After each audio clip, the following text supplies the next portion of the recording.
Kerala bus விவகாரம் சொல்வது என்ன? மக்களாகிய நம்மளோட சமுதாய பொறுப்பு என்ன? அதை பற்றிய ஒரு சிறு காணொளி. வாங்க விரிவாக பார்க்கலாம். தவறான ரீல்ஸால் ஒருவர் மரணம். ஒருவரின் மரணத்தில் ஆளுக்கு ஒரு கருத்தாக சோசியல் மீடியாவில் பரவல். பழைய காலத்தில் நம்ம பாட்டிமார்கள் பேசியதை விட இன்றைக்கி படித்த நாம் சோசியல் மீடியாவில் எப்படி பேசணும்னு தெரியாமல் நமக்கு பிடித்த கருத்தை நம்ம இஷ்டத்துக்கு நம்ம போட்டுட்ருக்கோம். ஒரு உயிர் போயிருக்கு. அந்த உயிர் போனதுக்காக போலீஸ் இருக்காங்க, நீதிமன்றம் இருக்குது. அதுக்கான வழிமுறையை நம்ம நாடலாம். சோசியல் மீடியா அதுக்கு உறுதுணையாக இருக்கலாம். ஆனால் இங்கே ஒவ்வொருவரும் ஒவ்வொரு கருத்தாக இப்படி பேசிகிட்டு இருந்தோன்னா முடிவு தான் அதுக்கு என்ன? ஒருவர் அந்த பொண்ணு துபாய் போயிட்டு தான் சொல்கிறாங்க. இன்னொருத்தர் ஒரு படி மேலே போய் திட்டமிட்ட சதின்னு சொல்கிறாங்க. இன்னொருவர் ரீல்ஸினால் வந்த மோகம்னு சொல்கிறாங்க. இன்னொருத்தர் அந்த பொண்ணை வன்மமாக்கி பேசுகிறாங்க. மார்பை ரீல்ஸ் ஆக்கி உரசினார் என்றார்.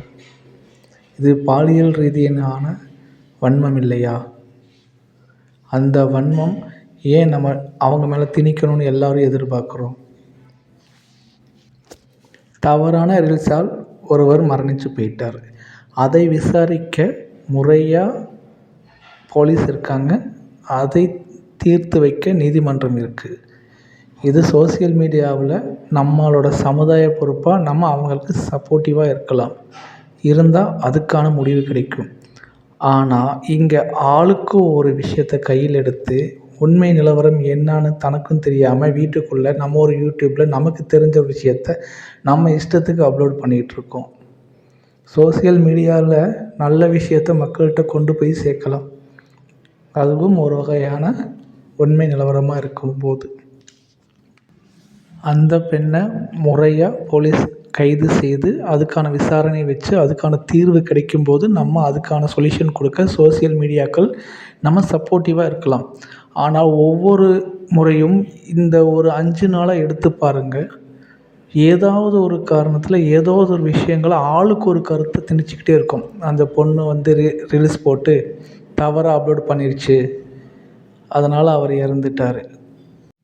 ஒரு உயிர் இறந்ததற்காக நாம் எல்லாம் இந்த சோசியல் மீடியாக்கள் எல்லாம் ஒன்று சேர்ந்து அவருக்கு சப்போர்ட்டிவாக இருந்து அவருக்கு என்ன உதவ முடியுமோ அந்த உதவிகளை அவன் குடும்பத்துக்கு செய்யலாம்.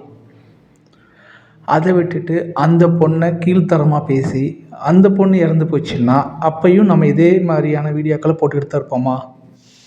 இப்போ ஒருவேளை நம்மளோட இந்த சோசியல் மீடியாக்களை பரவின அத்தனை விஷயத்தையும் நம்ம பார்த்து அந்த பொண்ணு மறுபடியும் இறந்துட்டாங்கன்னா, மனசுடைஞ்சு அந்த பொண்ணு இறந்துச்சுன்னா இதுக்கான பொறுப்பு யார் ஏற்றுப்பாங்க?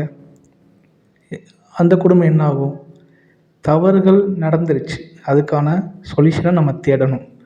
அதுக்கு இந்த சோசியல் மீடியாக்களில் நம்மளை மாதிரியான ஆட்கள் சப்போர்ட்டிவாக இருக்கலாம்.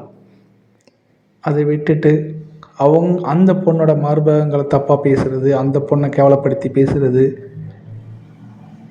இதெல்லாம் ஒரு வன்மம் தானே. சரி, அந்த பொண்ணு தான் தவறு பண்ணிடுச்சு, நம்மளும் பதிலுக்கு தப்பு தானே செய்கிறோம். அப்போ நம்ம பண்ணுறதும் தப்பு தானே. இந்த தவறுகள் நம்ம எப்போ திருத்திக்க போகிறோம்? தவறு நடந்ததற்காக ஒரு தீர்வை தான் நம்ம தேடணும். இன்னும் சில பேர் அவங்க பிறப்புலேருந்து தேடுறாங்க.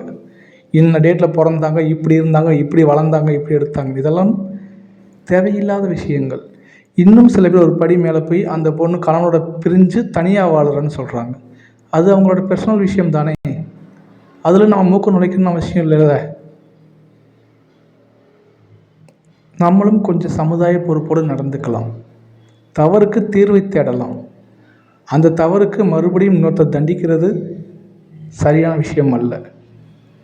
வன்மமான கருத்துக்களை நம்ம குறைச்சிக்கலாம். ஆரோக்கியமான விஷயத்தை கையில் எடுத்துக்கலாம். நன்றி.